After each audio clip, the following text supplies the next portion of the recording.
has a story, and I feel like every story will help and every story will heal.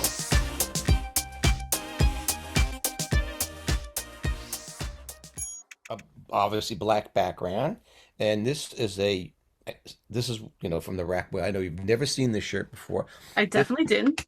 Yes, this I got in on the Big Island of Hawaii in 2003. It's a Hmm. pineapple moon. It's made by a company called Pineapple Moon, and yeah, thanks to you, I'm wearing a lot of my shirts I haven't worn in a long time. You I know? love it. It looks really nice on you, and you look like you've lost weight. Well, yes, I have. I have to be careful because if I eat anything, I got to go up at a pound and a half. But Hmm. I'm good. I'm vacillating between like 157 and 160, depending on but this has been a holiday kind of week. We were out with friends on Monday, drinking champagne. So, but what's good is that you gain if you gain it fast, you lose it fast. Mm. But my wife made it plain she doesn't want me losing any more weight because she goes, I'm afraid you're going to look haggard and blah, blah, blah, blah, blah. I said, hey, look, this is about health. This is not about vanity. Yeah, yeah, yeah. Who cares what I look like? You know? And I said, if you left me or something happened to you, I would say, you know what? I'll just have to do what a lot of guys do with some money in their jeans. I'm going to have to pay for the girlfriend experience. Oh, you know. Which is exactly what, that's it's definitely out there, the girlfriend experience. I Yeah, mean, yeah. If I say whatever the price is, okay, once a week, twice, whatever however the spirit moves me, and then I don't have to live with that person. I don't have to have look at chore lists and yeah, be yeah. nagged and be Hmm. interrupted. I can say, Exactly. I'll take care of whatever my needs are at the time, and then I can go off and do other stuff. How's that sound? That sounds perfect. I mean, I'm sure a lot of men do that, so just like women need By a the way, boyfriend experience too. There's all kinds of things for absolutely. everybody. You can leave this all in, by the way, because I had an opportunity more than once to really be like a quote an escort unquote. Actually, I was for two particular women. Uh, Yeah, they wanted more from me than I was willing to give. yeah, I would have, and in retrospect, I really probably should have. yeah. I had reasons because one in particular had two sons. One, the oldest, was like around my age, Hmm. and I just said she's very wealthy. She was very wealthy, and just she adored me. She brought me to all these fancy places, and I met because of her. I met a lot of celebrities, and Yeah. and she was willing to do all kinds of things for me. And I in those days, I had a pretty good value system. Like I think I've said before in other uh, podcasts that like a lot of men, you say, well, okay, not all men. Some men are lucky that they have choices in women. Hmm. Some men have none. So if they have none, anybody, good, better, and differently, that comes their way who's willing to hook up with them, they'll say yes no matter what. Yeah. And I had a friend of mine who was very much like me. We were both had parallel lives, educations, things like that. And we were both very aware that we couldn't, there are times we should not say yes to certain women. Mm-hmm. And I said no to some. And of course, now that I'm older, in fact, he just passed away, but we talked about, well, gee, now we have some regrets. We probably should have done it because now we said, well, we missed out on some really interesting experiences. But the women were crazy. Oh, I mean, yeah. or they were people that they would be very clingy. You never, in Mm-hmm. Hmm. other words, Hmm. if you're having relationships, this is part of relates to what I thought I might talk about today, but it's about education of some sort. We all start to develop from our teenage selves. Yeah, yeah. And there's all kinds of education. I had a classical liberal arts education. Hmm. I also I was lucky I had a very good physical education in terms of athletics and stuff, surfing, Hmm. Hmm. uh, what I would call life sports, like, surfing, horses, Yeah, tennis, yeah. things like that. I was not a team sports guy. I've never been a team sport. I don't watch football. I don't watch Hmm. baseball. I don't Hmm. do this. So, but then also the sex education is something else too, and that's something that, uh, I'm concerned about education in this country now in general. Yeah.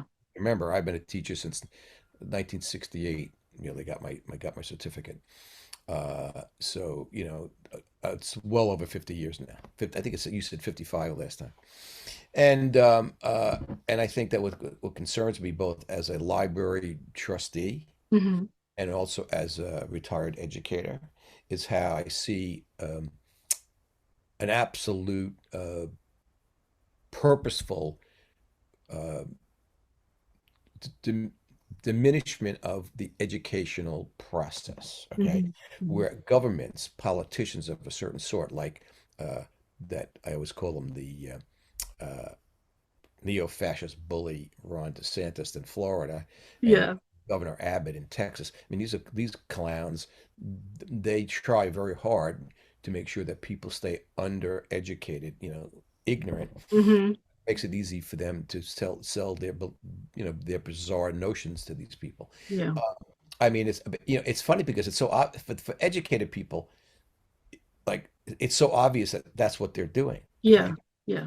Now, but the recent statistics came out that said about 50% of this country cannot read beyond the sixth grade level. Really? Yep, sixth grade level. 50%. Wow. Around that number. Hmm. And about half of them really can't read much beyond the fourth grade level. Wow. Okay. And the teaching of reading in this country has really, gone south. Now, people, I always try to tell the people who I know who live, here in New York, uh, the people with a lot of education are really in the coastal areas. They have great universities. And by the way, there's some great universities in the West and Midwest. I'm not saying there aren't, but the majority of the people are, we have a relative in the Midwest and made a comment about, yes, well, Obama was a negative. So Obama said that, we cling to our Bibles and our guns. And yeah, we do. So I wrote back, well, how drunk are you? In other words, that you believe that nonsense. And this guy was in fact a lawyer. Okay. Oh, So it's not always about being undereducated. It's a big part of it. But even some educated people believe in horse poop that, well, a lot of them do. well, they do. So it's a matter of I think the kind of education and now I have to use the word. I've got to switch words. It's not education, it's indoctrination. Okay. Yeah. Yeah. So I remember clearly, that certainly when I was being sent to parochial school, that I went and I think that was there for third and fourth grade, okay, elementary school. And they would try to indoctrinate you into all the religious precepts and, myths and legends and stuff like that. And I was of a nature that somehow I didn't buy into it, for some reason. Kept questioning, Yeah. Yeah. So, because they would talk about these martyrs, who Hmm. went to the stake because they had faith in their Catholicism, Christianity. And I'm thinking, really? Not me. Okay, sorry. You're like, no, that No, no, doesn't no, no. really Sure. No, sound. yeah, I believe. Oh, you want me to believe in your happy horse shit? Yeah, I'm good. Just I don't. Yeah. I'm good. I've always questioned everything too. Like I'm always questioning. I'm like, that doesn't make any sense. I'm like, no, why would I believe that? No, I'm gonna Well, question my notion was, I would always say to myself, I'm too young and good looking to die young like this. Over, over something that I don't understand. I don't see it. I can't see God, feel God. I don't know about heaven or hell. I mean, no, that's all. That's all not to me. That's all nonsense. Okay, everything. but a lot of people buy into that, and uh, it's really kind of saddening to me because I'm saying to myself, things that I like when I did the podcast about that book, Lies My Teacher Told Me. Yeah. I had done a book discussion at the public library, Hmm.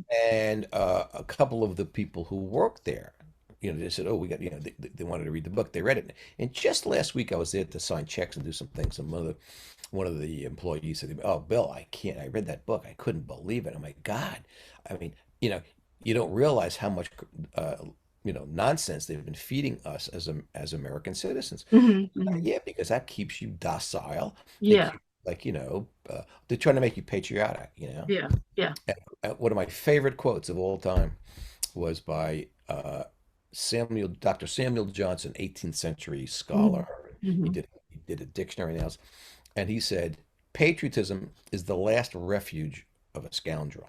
So, Mm. so when you have people metaphorically, or in the case of that idiot uh, ex former president Trump, okay, when you have a picture of him wrapping up the flag, he wrapped himself in the flag. I'm thinking that's the literal representation of that particular, you know, Yeah.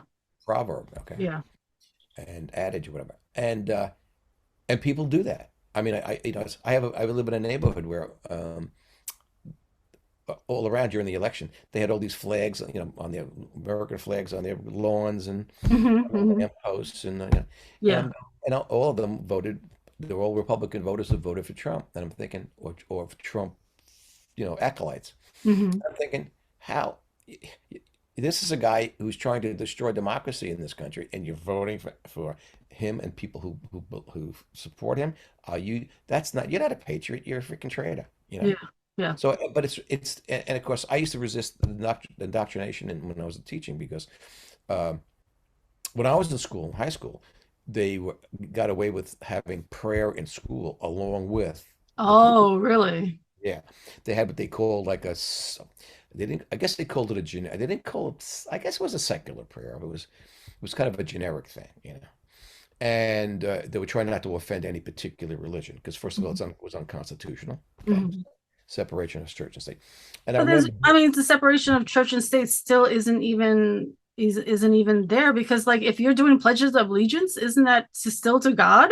well, no, they added in the 50s. They added the two words. They added under God because they were worried about communism. And I remember when they did it. I remember in school we all of a sudden had to, when we were reciting it, we had to add the under God. And even then, I was irritated by it because I was young, okay, but I was irritated because I'm saying, well, wait a second, why are you changing this? Hmm.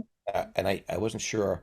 It wasn't about a religious thing at that point. It was just like, okay, in my little pea brain at the time, I said, well, don't change this. In other words, it's always been this way. Don't change it. Hmm. I guess I was thinking, well, it's traditional why we're doing this, right? Why we Yeah. change. Yeah. However, when you read about it, like I've said it before in other podcasts, they created that in the late 1800s, 1880, 1888. There's another right-wing nitwit who created this because was trying to do. He was trying to indoctrinate kids into, you know, the Constitution and making them, great American citizens. Hmm. Hmm. And the only country I know that does a pledge is the Philippines, and they copied us. And I Oh. think, and I'm probably repeating myself about from another podcast because we've done so many now, Linda. I can't remember what Mm.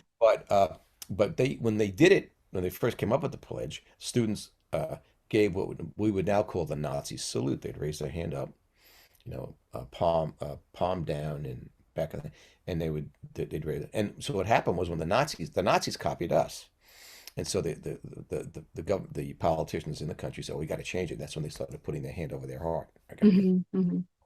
but the point is, and by the way, with the way the Nazis dealt with the Jews, okay, they learned from us too in terms of how we dealt with the Indians in this Oh, country. really? Oh yeah, I mean, So we're like a great prime example for people to copy.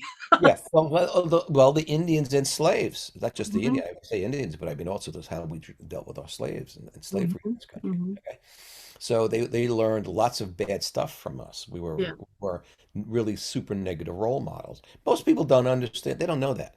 They don't Yeah. they don't get it. Okay, and of course, again, I have to make this kind of disclaimer. This is not the greatest country in the world. It's a great country in some ways. Hmm. It's a terrible country in other ways.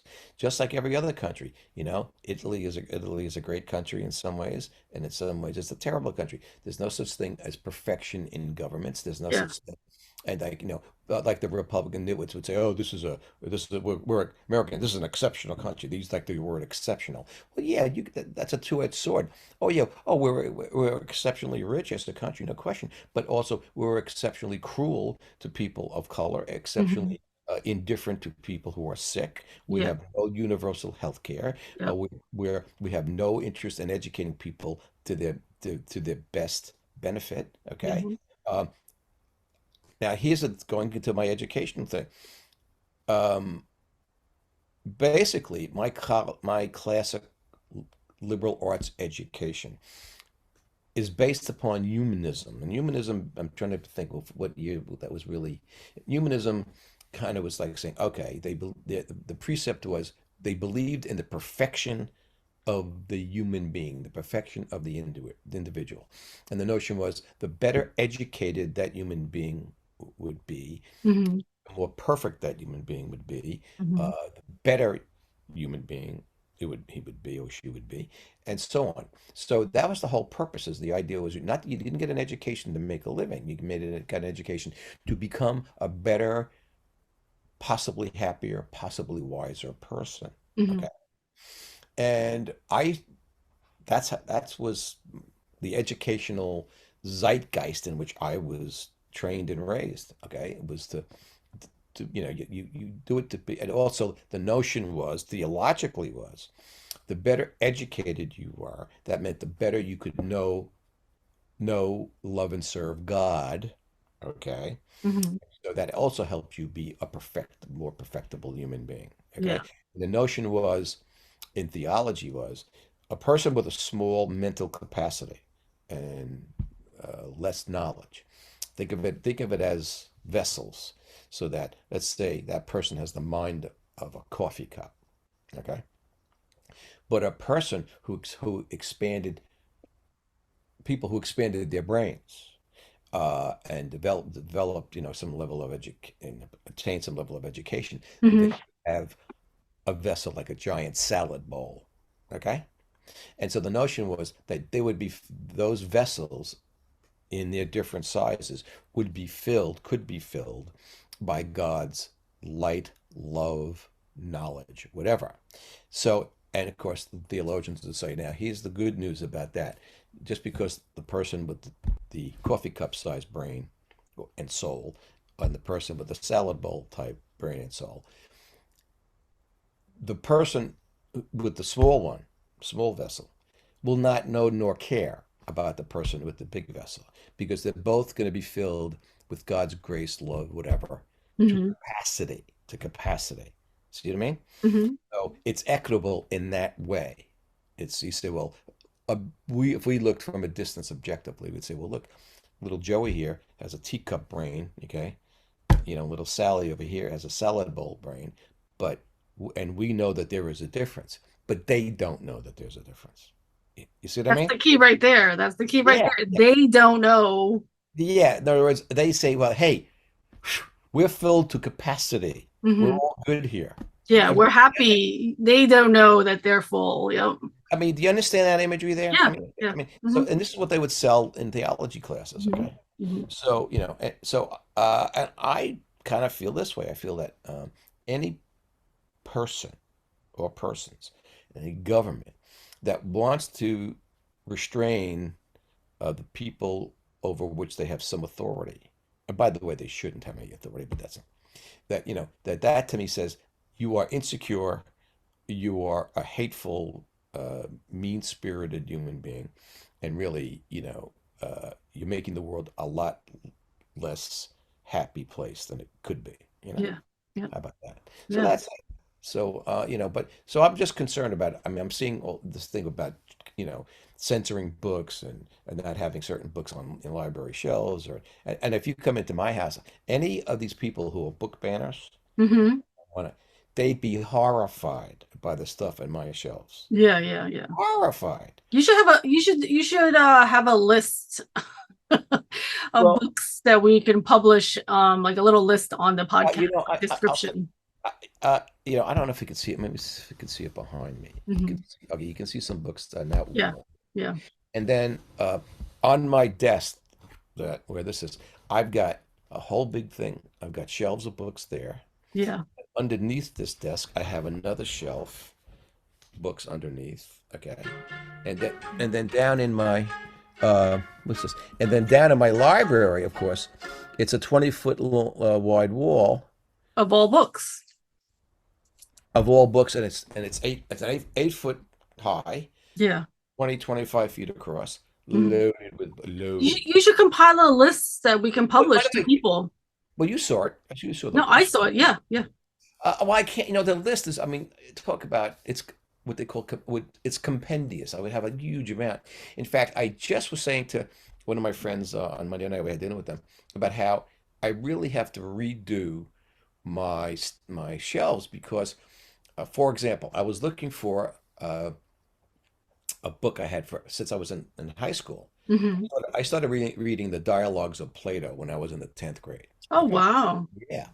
And I read the Symposium and I read Hmm. and I said and I really got stoked because I loved Greek and Roman mythology and I Hmm. started to read about Socrates and of course uh and as an educator I automatically started to use the Socratic method because I was so used to reading all these things even as a high school sophomore and junior. Yeah, yeah. So long and short of it was that I looked for this book. In fact, where is it? Oh, I left it down, put it downstairs. Anyway, I couldn't find it. So I said, oh, and I'm going to do, in a couple of months, I'm doing the Symposium of Plato, and then I'm doing the Republic of Plato Hmm. about Hmm. governments and the philosophy of. And this is classical. This is a classical education I'm giving the interested patrons of the library. Yeah, yeah. I'm giving them benefit of my classical education. Hmm. So I can't find the book. I'm going, and I know I can't believe I don't throw books You got to out. reorganize your entire library. So here's what happens. I order on Amazon. I order two different books. Yeah, Okay, yeah, one of them on the dialogues of Plato, yeah. and because one volume didn't have other stuff. I come out of the shower. I'm wrapped in a towel, like literally Hmm. the day after I ordered them, or the Yeah. day after I received them, whatever. All I know is and I go, I found the book by accident on How? my shelf up here in my study, and I'm going, I can't believe me. I mean, it's not even about old age and being forgetful. It's about the fact it's clutter. I've got so many books. Mm-hmm. Now, it's funny because I mean, but and people again who want their kids to not read certain books, they'd be horrified, aghast at some of the stuff that I have. For Yeah. example, I have lots of books about pornography, Yeah. sex, about all kinds of stuff. And some of them are artsy fartsy, and some of them are down and dirty. Uh, Hmm. so, and of course, and so when we had the two granddaughters living with us, I put them up on the very top shelf up here in my study. So they They, don't have, so they they don't get a could, hold of it. yeah, they couldn't even grab hold of my Yeah, actual. yeah, yeah. So I mean, but so I was that I said, okay. Now, however, who was the first one to give them books about sex and sexual stuff when they got to be, how shall I say, Old enough of old enough age, of of age. yes, because and women, that's another thing. One thing I was well aware of is that girls mature earlier than men do, than boys do, Hmm. and they certainly mature sexually, uh, usually before men do, and they need to know more about their bodies than sometimes they're taught. Hmm. So I made sure both girls, I gave them some great books on, you know, their physiology. Oh, really? Which one And are those? I don't remember the titles. Oh, okay. Yeah. And also I gave whatever they were, and also I gave them was their actual physiology of women's bodies, but Yeah. also about sexuality and about sensuality. Okay. Oh, well, yeah, you gotta find what the name of those books are. I'll have to give it to Oh my God. kid. I should really ask. I don't want to embarrass her. Now she'd probably be embarrassed, but I gave it to her. They're both 13 when I gave them these books. Yeah, well, that's what I mean. Like my daughter is 13 and my son is 11, so they're gonna need these books soon. And also for parents who have a problem and feel uncomfortable talking about sex with their kids, Hmm. and a lot of people parents do. I don't, I'm not sure that I get it, but they, I guess they do. Plus, I've never had a problem with my own sex. Sexuality. Yeah, well, I'll tell you what it is. Uh, my mother, who was devout Catholic, my father was he was a shy guy, but in terms of bodily functions, for example, Italian Americans are really they grow up with that. In the old country, they really, I think if I told you the story. I was reading a book called I think it was called Italian Neighbors by somebody or other. Hmm. I think it was Tim Parks, and I guess he married an Italian woman. And then they moved, and he was a writer. Anyway, he was British, and they moved to Italy. Yeah. And one of the things that was absolutely astonishing to him was how the Italian schools and the teachers in particular, especially in elementary school, were so much involved with and had daily statements up on a bulletin board indicating to the parents when they came to pick up their kids the amount of poop they made, the frequency of their eliminatory functions. Okay. Really? Yes. So, for example, a good one, a good healthy poop, okay, would be called abbondanza. Okay. Abundance, abundance, Abundance, abundance. abundance. That's So, funny. because what the Italians have always known, and this is why their food culture is so exquisite, really, Mhm. is the fact that like they had always had a lot of fresh vegetables in their diet. Okay, Yeah. Yeah. not too much meat. Uh, they drank wine, and wine for Italians is not a food. I'm sorry, wine is a food. It's not a beverage. It's a food. In other words, I was raised that way. Now, my parents didn't drink a lot of wine, but I also did put on certain holidays when they had wine. It was supposed to be a companion to the kinds of food you were eating. Yeah. Okay, Yeah. they didn't drink. So if they wanted to drink, okay, they drank cocktails. They would drink martinis or Yeah. scotch on the rocks or things like that. Hmm. But wine, no Italian. In fact, we met a bunch of Italians in French Polynesia. We were on this really classy yacht, and we talk about, well, we don't, and they said, well, we don't drink that much.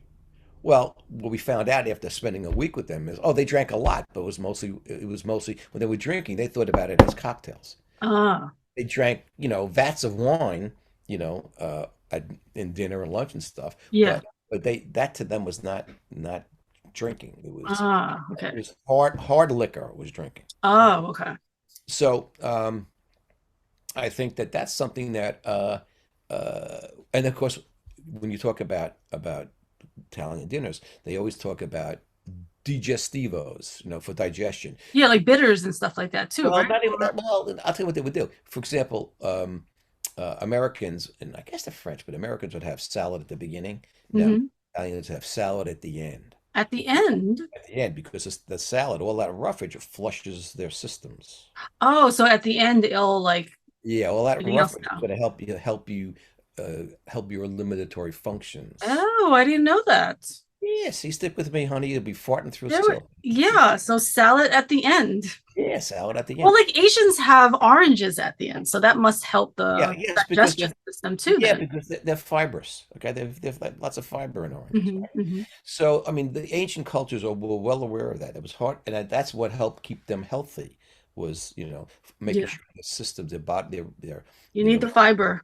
yeah, yeah, yeah. So, but I'm saying this, and by the way, this is a different kind of education, and people, for example, there are people who don't want to talk about bodily functions. Well, it's also to add to that, like that's how a lot of Americans are also in that like fog of brain because of the food they eat and not they're not getting enough roughage and fiber. So if you're eating all of this bad food, your brain's not working functioning properly as well. So you're just in this fog Right. of like nonsense all the time. Here's one of my favorite bits of education that I got when I was a young man. Thank goodness. Okay.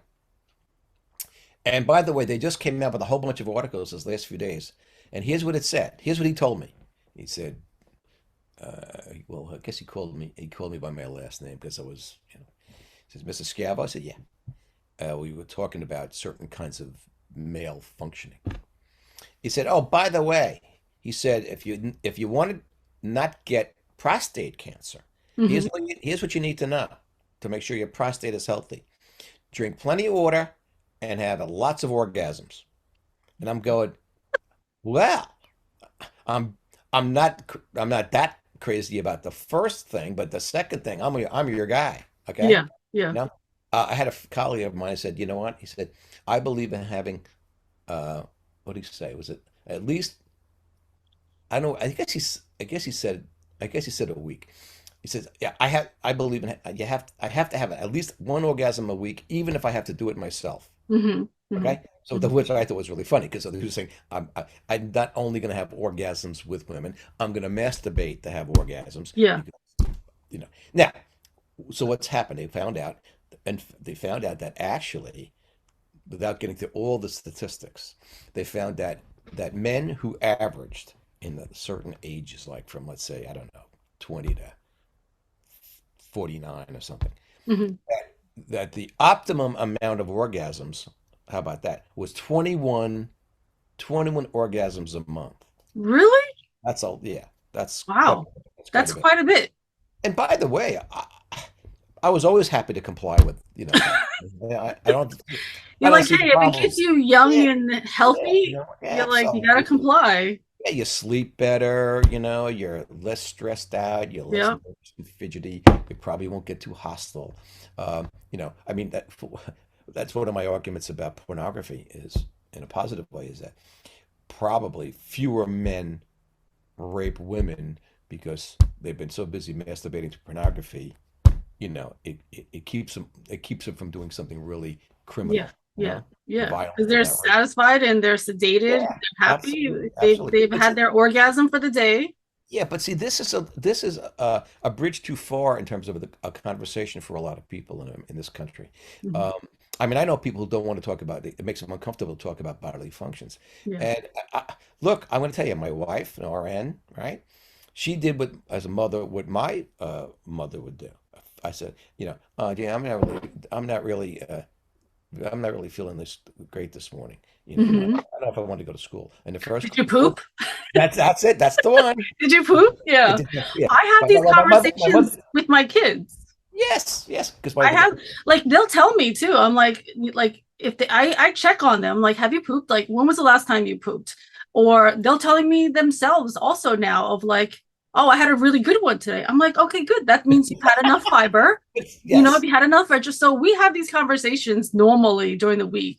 yes, yeah. But I'm telling you, there are so many people who have been so trained to be repressed But and but that's like really important to know that you've actually pooped because like as if you have a baby, one of the main things you need to look out for, did the baby poop yet? Like we for need to know sure, yeah, we need to yeah. know that the baby's But healthy. So the baby needs to poop. So as an adult too, like we need to make sure that you're okay. yeah, the first question my mother would ask me, of me and or my sister, and what Ronnie would ask of her children.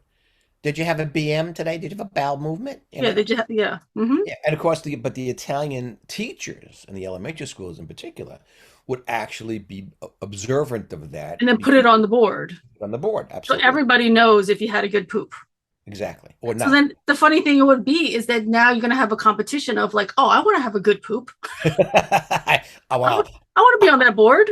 I never thought of it that way about a competition, but anyway, Well, because everything is a competition when you're young of like wanting to do good. So and look, I mean, look at I mean, no, so many people. Like, knock on wood, I don't have a problem with constipation. Okay, like a lot of people. I had a friend of mine. He used to hate me because we would stay at his yeah, like house. didn't you say like you poop every day? Yes. And at the same That's time, that's really see that's really good because a lot of people can't poop every day. but listen, and it also depends on how much you eat. I mean, for example, when I was trying to lose weight, I would poop every other day, but he was the key. So my friend Arnie, now he's now deceased. Um, he was a retired dentist, Jewish guy, Mhm. and he was, and again, his parents had made him very um, neurotic about certain things, about bodily Yeah. functions, things like that. So Mhm. winds up, he was always constipated, always. So we go up. Okay, yeah. Yeah, So now, yeah. and there's always complaining. Oh, I don't feel well. It Because you hurts. haven't pooped.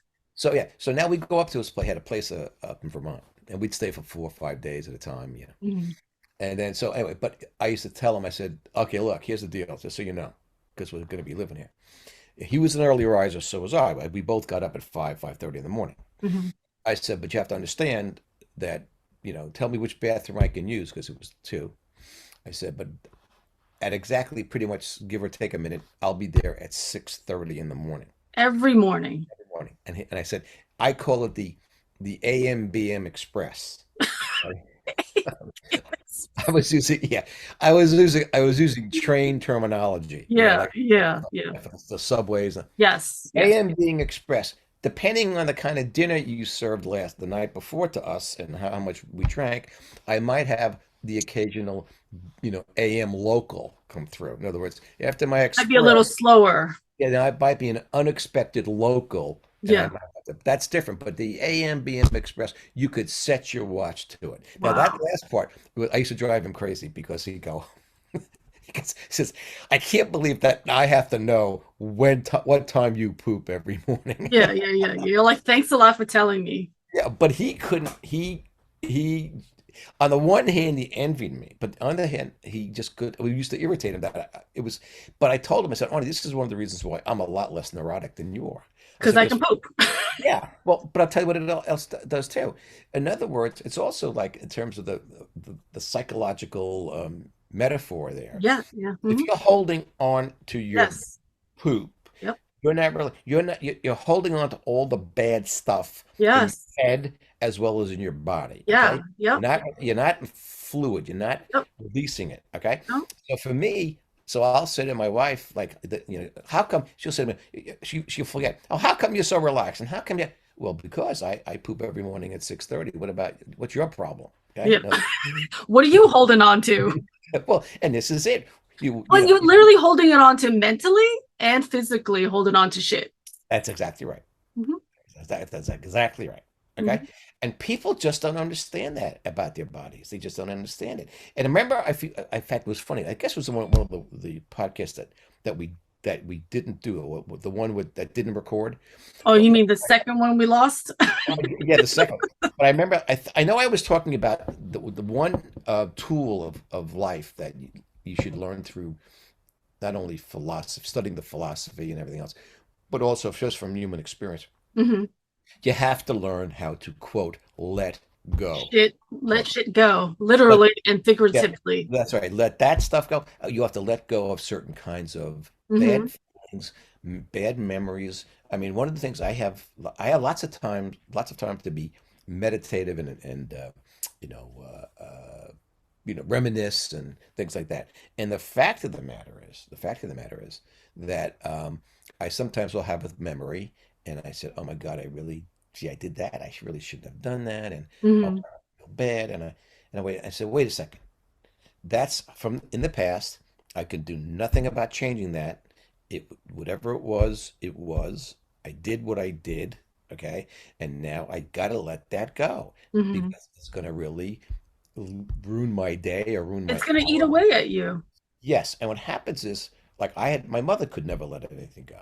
So Hmm. that's why she was so hostile and miserable, and she remembered slights, major or minor, from the time she was a teenager. Okay, Hmm. my father was different. My father let everything go. Yeah, Okay, yeah. and I'm more like him. One of the things I had to learn to, especially with people, Hmm. is that I had to let people go. That sometimes, like certain friendships, whatever, sometimes people moved, Yeah, or like recently, they died, yeah. uh, or their lives took a different turn. My life took a different turn.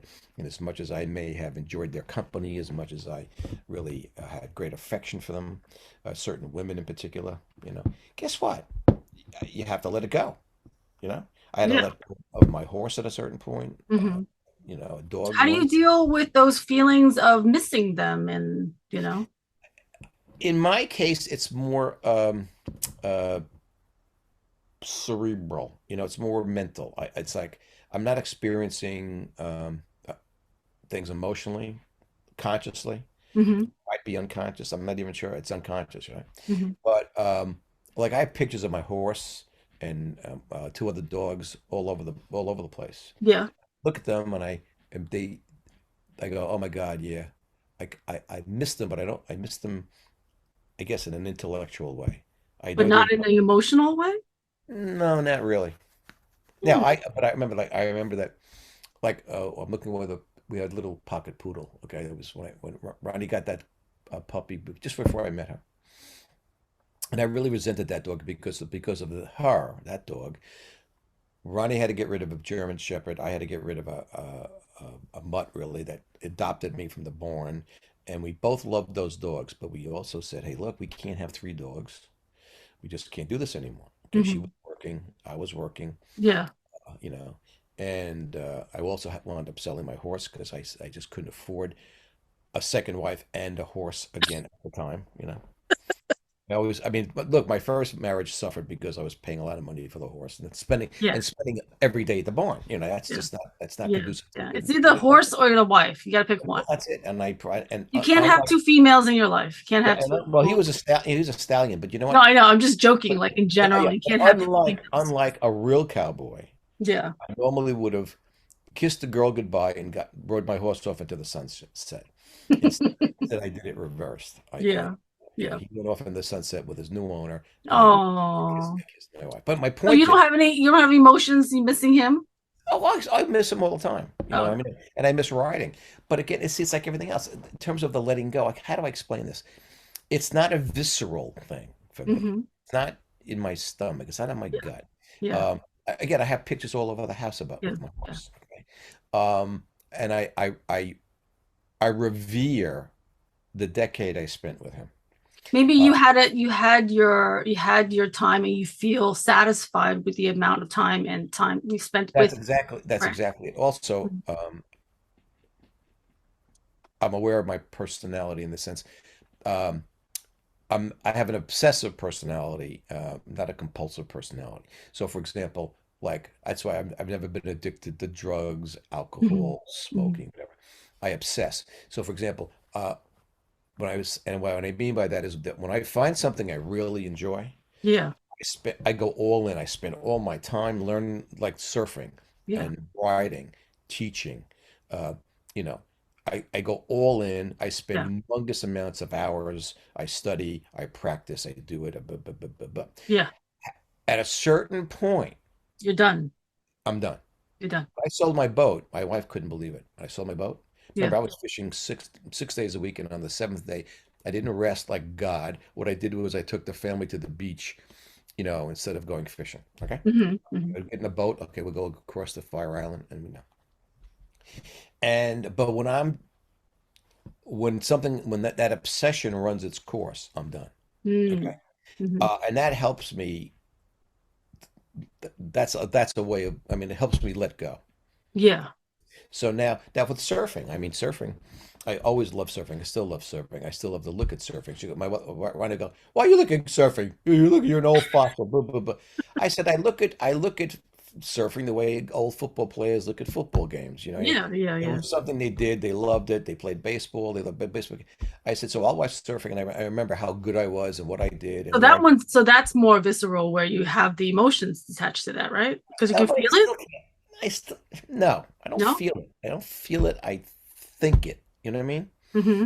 Think it. I remember clearly about, you know, Yeah. doing it and the time I spent, the people with whom I spent time doing it. Hmm. So it's very different. And I think that again, this is all about, ostensibly, I said we would talk about education, sex education, things like that, which I kind of have. But I think the education that we all need to have is the education of, of learning about who we are. Yeah. And to me, the purpose of education goes back to what I was talking about with humanism, about perfecting the individual. I think that's how the education that we get through experience, or through schools, or through books, or through the mentoring by other people, Hmm. they're all in the service, or should be in the service, of learning about who we are, Yeah. why we are, Yeah. how we are, you Hmm. see? And I've had the luxury with plenty of varied activities to do that. Yeah. Lots of time to think about my experiences with those activities Hmm. and the people with those activities.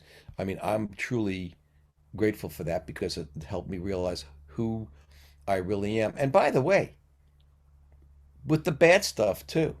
You Hmm. know, I mean, I'm not perfect. I know the bad stuff. I know the bad stuff I've done, things I probably shouldn't have done. Hmm. I also know some good stuff that I've done, and I'm proud of that. I Yeah. mean, most human beings have to understand, wow, we're a mixed bag, you know? Yeah. There's good and bad. There's good and bad everywhere because Yeah. nobody's perfect.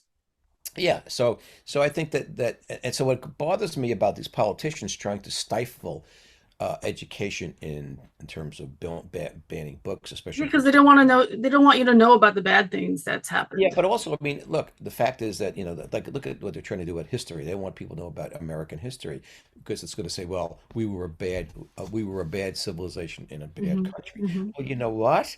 But also, this country's done a lot of good things, and Yeah, the analogy is that that's what happens with individuals. We yeah. do a lot of good stuff. We It do a is lot bad of bad stuff. stuff. Yeah, like I've done all kinds of bad things in my life. And then yeah, and then yes, and then here's the bottom line. We have to say, okay, we hope that, when it's all said and done, that on the balancing machine, Hmm. Hmm. that the good outweighs the bad, Yeah, okay? exactly. That the happy outweighs the sad, Yep. and that we can say, yeah, when we did bad stuff, we tried to atone, you know, Hmm. and that's to me the purpose of a really good, wide, deep education. Hmm. Uh, Again, not just partly from book learning and partly from experience and partly from other people. Hmm. Uh, and I think anything that impedes that, any government, any religion that impedes that Yeah, level of yeah. Any self-knowledge. parents? Yeah. I mean, again, I've talked about this about parents. I mean, there are some parents that mean well, they're well-intentioned, but they screw up their kids in major ways because Yeah, they're trying to yeah, keep them from being educated about certain things, yeah. whether it's sex, whether it's you know, things that scare them like atheism or. Um, so I mean, that to me is my job was to say, no, man, it's you're in my classroom, it's wide open. There is Yeah. no such there are no taboos. You see, the ancient Greeks knew that. The ancient Greeks had no taboos. They would observe and investigate and discuss everything and anything. There was Hmm. no like, oh, you can't talk about that. Or you can't talk about your bodily functions. Or you Hmm. can't talk about this religious thing. You got to say that. Or you have to believe this. You shouldn't believe that. No, no, no, no. And That's that's no probably way. why a lot of men have like prostate cancer and all these other issues because they don't want to talk about their bodily functions. Well, that's another. Well, you see, that's another thing. Men have been. I think it's better now, but men were notorious. I guess it was like partly some kind of bizarre macho thing about. Well, I'm not going to go see doctors. I'm fine. Well, Yeah. guess what? Then all of a sudden they wake up one morning and they got stage 4 prostate cancer, or they got some other kind of cancer. Okay, Hmm. I'm not afraid. And also, this is another sick thing. There are a lot of men and women who are so. They've been so trained to be modest about their bodies, okay? Hmm. Hmm. And also prudish and shy about their bodies. Yeah. And I've never been that way. Man, my Yeah. attitude was, hey, you got it, you flaunt it. Woohoo! Yeah. Yeah. Look at my pectoralis majors. Aren't they major? They're Yeah. serious. I got pictures to prove it. Yeah. Uh, One of the funniest things my wife, not funny, she said, said to me when she first met me, you know, she said to me, you know what I noticed about you? I said, what? She goes, you're not afraid to walk around the house, walk around totally naked, and you're not shy about your body at all. She goes, I cannot tell you. There are a number of men, that they would not be totally naked in front of their wives. Hmm. See? Yeah. Also, and she was a nurse, so that also too. A lot of men were like, "Oh my God, yeah, she's a woman. She could Yeah. Yeah. see my And they're body." scared to show her. Yeah, and my attitude is, "Hey, I think it there helped it is, that you baby." were a surfer, so you liked your body. You know what I mean? So, like, you were athletic, probably had a good physique, and you had a tan. Yes, So yes, that helps. Confidence is the key, yeah, right? sure. No, no question. There was no. Lots of confidence, and again, I said, and I saw it, and I got compliments on my body. Okay, Yeah. Yeah. so that Exactly. helped too. It was one of those things. Exactly. Confidence, Yeah, so that's a key thing of development for people sure. besides, the education and all of it. I mean, at my age, I don't like to flaunt it anymore because I really can't. But I Well, mean, now you just flaunt your money in your red car. well, I don't know that I go that far I either. know, I'm just joking. I'm just joking. Just joking. I know, I know. But I mean, really, I just think that this is part of. That's why I'm very, very big on classical education. Hmm. And by the way, that just means that's not just literature, but philosophy, theology, Yeah. cultural anthropology, history, things like that. And then also sex education for the Yep. same reason. I think it's a Hmm. shame that young people grow up feeling that somehow, oh, masturbation is sinful and that's not healthy. In fact, masturbation, contrary to a lot of the religions, They'd say they used to call it self-abuse. Okay. Really? Yes, they used to. Well, if you're abusing yourself, well, duh, their father so and so, or none so and so. You're absolutely wrong. It's quite the opposite. It's love. It's self-love, not self-abuse. Okay, Hmm. let's Hmm. get that straight. Yeah. Okay, Yeah. and now, of course, the doctors, like one of my old he was a urologist who told me that Billy, have lots of water, lots of orgasms. You're not going to get prostate cancer. Now, That is phenomenal advice. yeah, it is. And thank God he told me in my 20s, I guess 20s or early 30s. Yeah, yeah, yeah. But what's so interesting now, knock on wood, I have a friend of mine who's undergoing, he's got stage 4 prostate cancer. Oh my God. A few years in.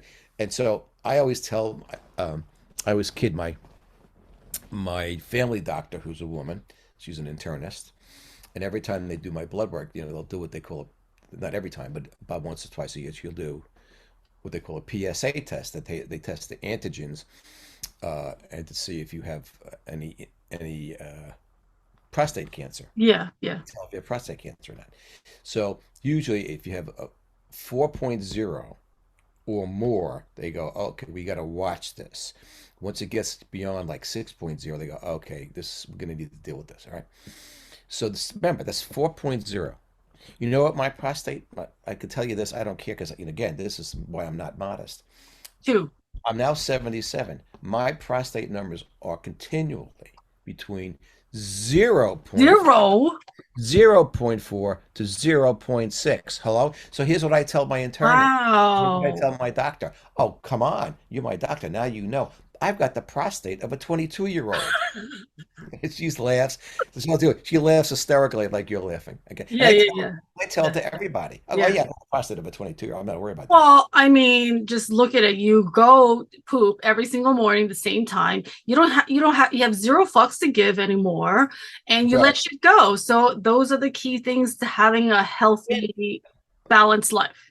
and look, I'm not, I mean, one of the great things about the kinds of uh, environments I was in, I was not this rare person. I mean, a lot of my friends was like, especially my surfing crowd, we were all into this stuff. It was like we used to talk about this stuff on the beach when the surf was down or we would finish for the morning. Yeah, Talk about all this kind of stuff, and so we were really kind of way ahead of the game compared to a lot of other men, yeah, yeah, and and we were living vibrant athletic lives, yeah. vibrant sex Hmm. lives Hmm.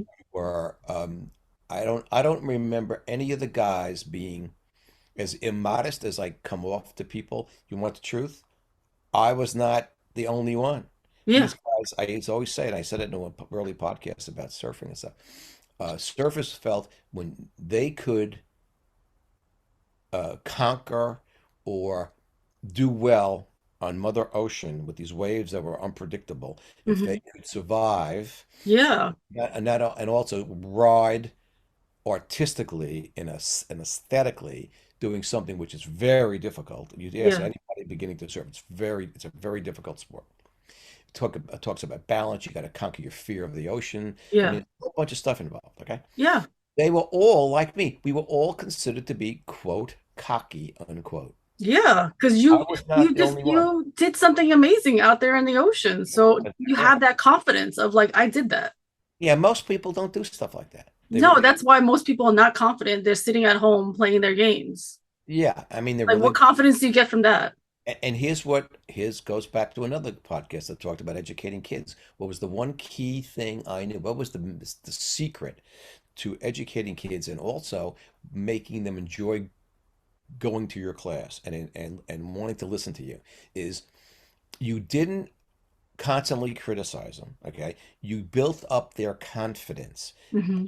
Found ways or things to say to them that would build up their confidence. That Hmm. was the key. Because what most people are not, especially teenagers, or they're not confident. Because again, they're adolescents. They're halfway to adulthood. They're halfway out of their childhood. That's what it means. Adolescents are burgeoning adults. They're not Hmm. yet else. So most teenagers are very insecure. Oh, I got a pimple, Yeah. or I'm too short. Yeah. I'm too fat. Mm. I'm a girl. I'm 6 feet. I'm too Yep. tall. Well, guess what? You got to get past all that. You got Yeah. to. What are the things that these young people have that you can make them feel good about? And also, when you're teaching them things, that you can make them say, yes, you can understand this. Yes, you can interpret this poem. Yes, you're not stupid. You're smart. Okay. Hmm. And you need to understand that about yourself and not feel insecure, period. Hmm. Okay. Hmm. That's the key. Yeah, that's the key. Yeah. And Yeah. You that's you're trying to build them up. and by the way, that's education as well. You see? And I think on that note, we're kind of On close. that note, we can wrap it up till next Don't you time. think? Don't you think? How about that? I love it. Thank you so much for joining me again here with your wit and wisdom that we can Yeah. spread Now spread the listen, knowledge. I appreciate that. And maybe next time I want to hear, maybe you could ask me about stuff that you think might be important or things that you would like to hear my opinion on. Because Yeah. now again, and again, as they say, I'm cleaning this up for the kiddies, but opinions are like noses. Everybody has one. Okay. Opinions are So like assholes no, that I everybody see. has. I see. I was trying not to say that, Linda. Come on. Like, Supposed why? You have zero F's. Like, you should say it to. the way it's supposed to be. I know. I know. But the other part of that though is that uh, I mean, especially with our conversation about poo. Come on. well, that's true too. That's true too. Right. But I think people I hope enjoy this conversation because I think not only is I think it's kind of funny, but also it's true. Okay, Yeah. it's really true. There's some psychological issues here about not holding on to your shit. You know what I mean? Yeah. Yeah. It So is. It's very, very true. And I appreciate you having these candid conversations with me that other people hopefully will enjoy. yeah, great. All right. Well, we'll talk. Okay, and I hope to. You sent me. I don't want to talk about it, but you sent me something that I wanted to watch. I go back to look for it and said that it was shut down for some reason. Oh, Uh, maybe I had to re-put a new one up. I'm not sure. yeah, I wanted to see that last one you did about the abuse. Yeah, I did two. Okay, yeah, I did Uh, two. I definitely wanted to watch those. So like I Did said, you watch the montage one? The 100 montage episode? I just saw the still picture. I saw the still picture Okay. of the 100. Yeah, Okay. there's the last two that I did that I really liked. One was a montage, and then one was about the abuse. Okay. Well, send them to me so I can actually see them, Okay. and then keep me posted as to the new ones that you're posting between you and me. Yeah. And then eventually, I know you're always busy, but if you could get those any of the new ones onto my page, I would appreciate it. Yeah. Okay. Okay. Sounds And that good. and that's for me actually. That's for me and for my family because in other words, instead of seeing the other, they've already like my sister and a few other people, they're already subscribed to your page. Yeah. Okay. But I mean, for them, just to see some of the stuff, it makes it easier just to see my stuff. Yeah. I'm gonna do a playlist. I have to test that out and do that on your page. Outstanding. Okay. All right. Talk to you Thanks, babe. later. Take care, babe. Bye. Bye. Bye now.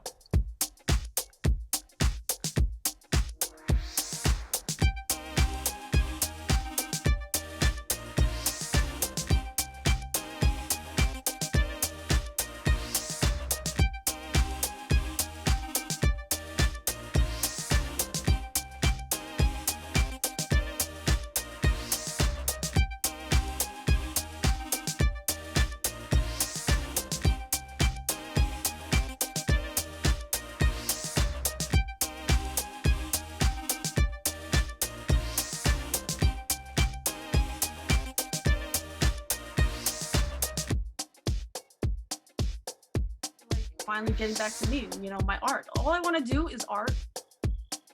And the other thing is that I love stories. So like to me, art is in everything. Your art is your voice, your speaking, your connection. You can feel everyone's energy. That's your art. It's the art of living to me. So art and hustle to me is the art of living and art of it and everything. I hope that you